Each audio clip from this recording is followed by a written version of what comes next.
it's still doable, but charging her charge shot when Fox is taking care of your opponent is really strong, because it gets like that burst of damage, that burst of knockback can come out from nowhere. Tough because it can hit your opponent quite from nowhere, but it can just instant kill an opponent if it's handled properly. I think that first stock has some really telling gameplay there for the strategy of the purple team. Fox, Samus here. We saw Zoler mainly trying to zone out Trif, not really approaching him, just keep him out of the fight. And in that time, Daydee was closing in on Overtriforce, pushing him towards the edge of the stage. True, true. Oh, but both of them on the edge guard situation, really, Spanish is really scary just for that edge game. Overtriforce is so good at that, and Trif also is scary, but ooh! Yeah, it really goes far out off the stage for that back air there. Does manage to clean up the kill. Looks like Daydee might die here as well, but they are still a stock in the lead. The thing is, it's not gonna die, but it's taking so many time. It's taking so many time to make it back on stage that Fox took so much damage during that time. Yeah, and that is one of the problems with these slower characters. They can recover from far away, but it takes so much time. In that time, sometimes you have to think maybe it is better to just take the fall, you know, and come back and get involved with the game quicker. True. Okay. I love this just switch positioning that way. That was funny. But yeah, missiles are tough to use also in teams because you can hit your partner, like there for instance, but they're also really strong. I think one of the things that Zoler and Daydee seem to be doing quite well is switching up. When Daydee is at such high percent, there isn't that much risk of him going at the front because he's going to get hit and die quickly anyway. Then he can get back in the game, get straight back into the fray.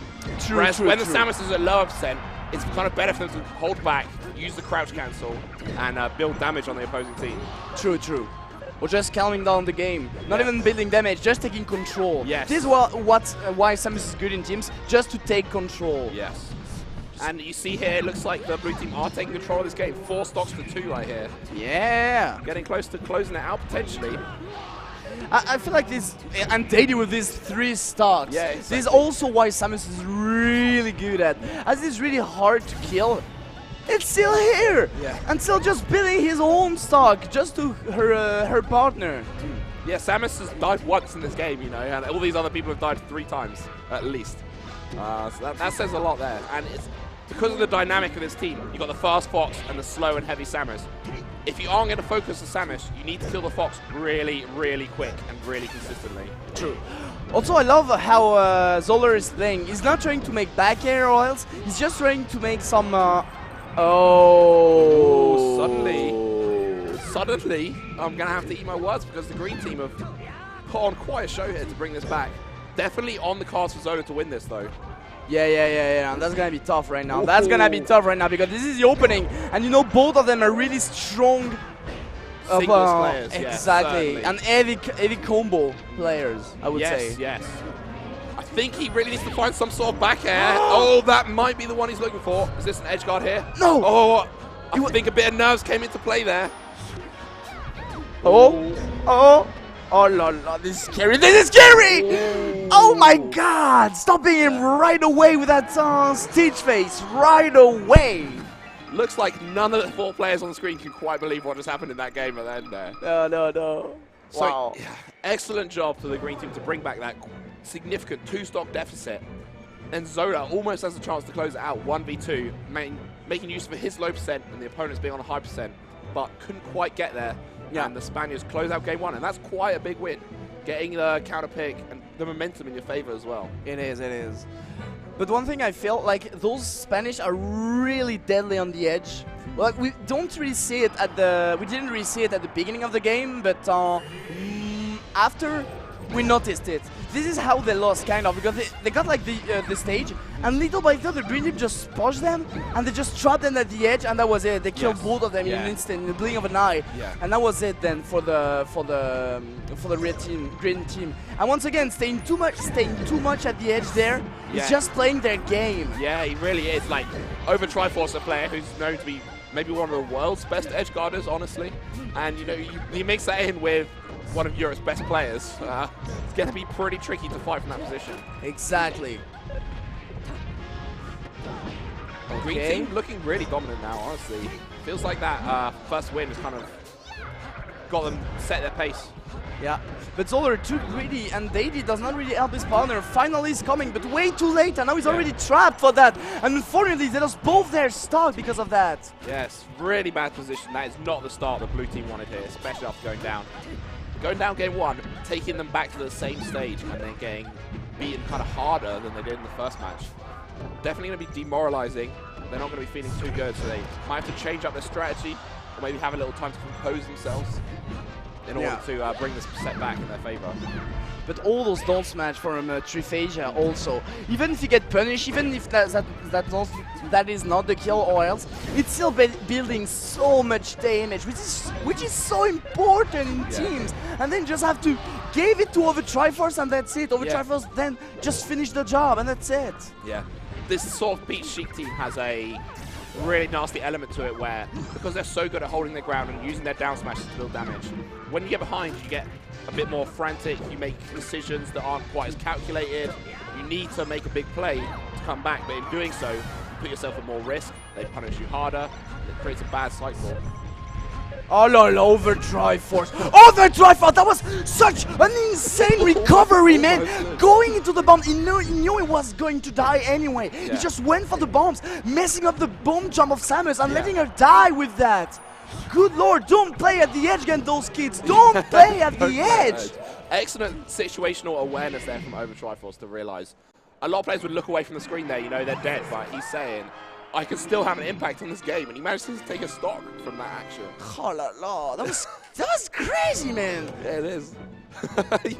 Oh, so they're so good, So yeah, Zoler and Daydee really needs to keep their middle, really need to keep their ground up because they're good at it. But as soon as they went into the edge, and as you've seen, like when Zoler died on the right, Daydee came out after, died also, but at that moment, all the action, every actions happened on that right corner. And that was it. Everything happened there, not on the old stage, just right there. Yeah, certainly. I think some composure is what they're going to need, and some stricter stage awareness and stage positioning, because it can be so tempting to think, I'll just reach towards the edge. I'll just grab for it. You know?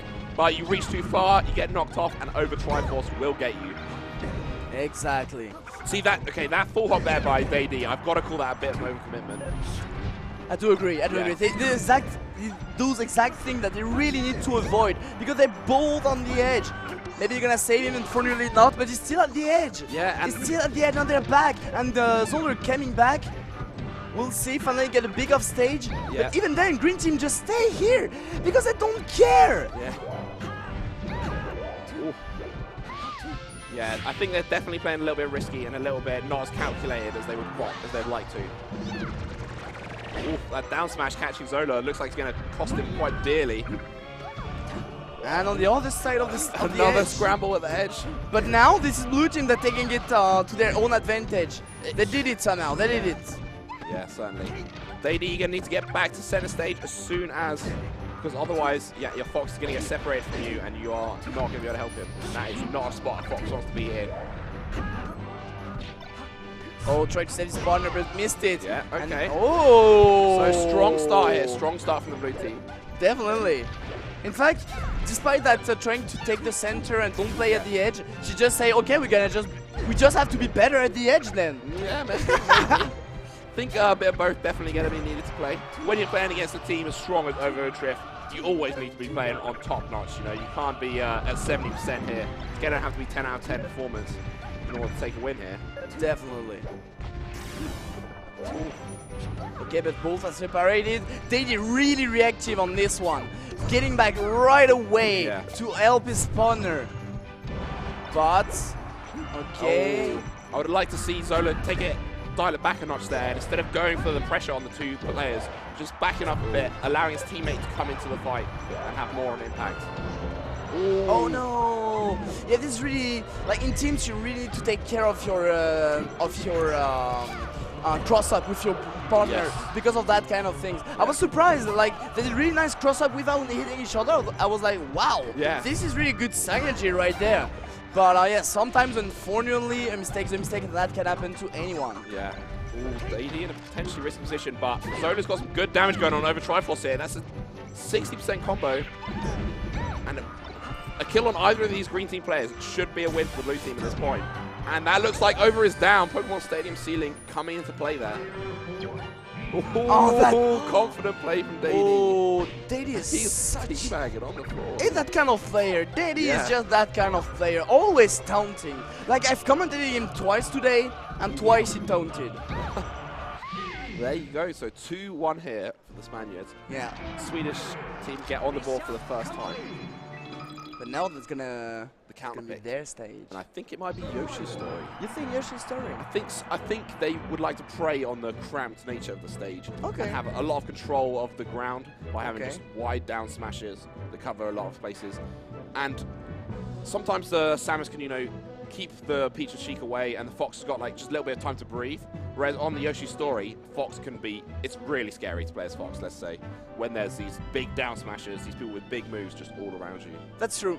Yeah, that's really true. Do you have another view, perhaps? I would have say Dreamland, just for the fact that when you put Samus away, she took so long to recover. So long. And they're deadly in 2v1 situation. Yeah. But yeah, no, you've got a great point there, but I think the Spaniards also have a slight personal preference. Exactly, that's what I wanted to say. I was, when you said Yoshi's story and when you explained why, I was like, yeah, sure. Yeah.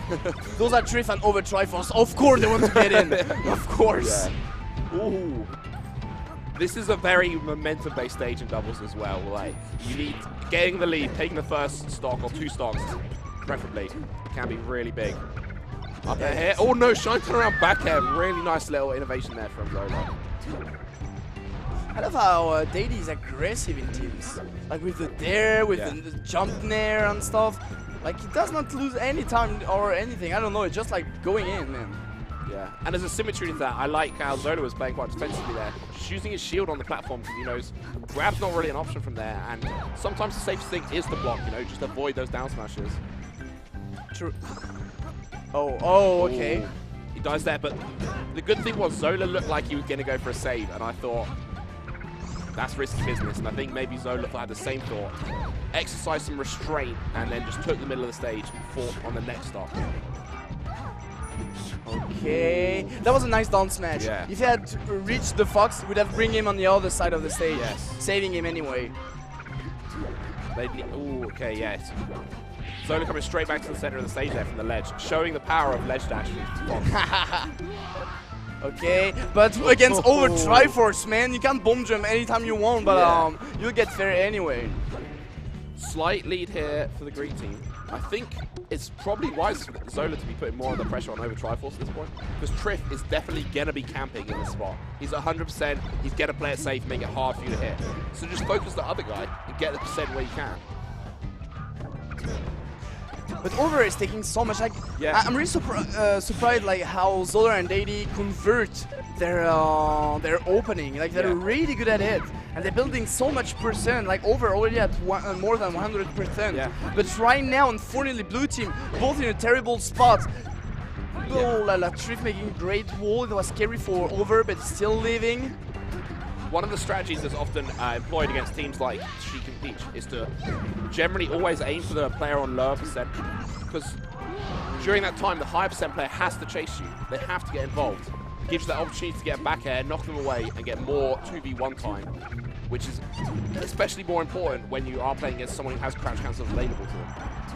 True. Okay, took his time. I love that. I love that. Picks up the back air strong, and this is anyone's game. I would say the green team have a slight lead here because Zoler's position is not strong right now, but he managed. Looks like he's sneaking back to the stage. These blue team need to get a little bit of a hold here. No, I think that might be it for them in the tournament.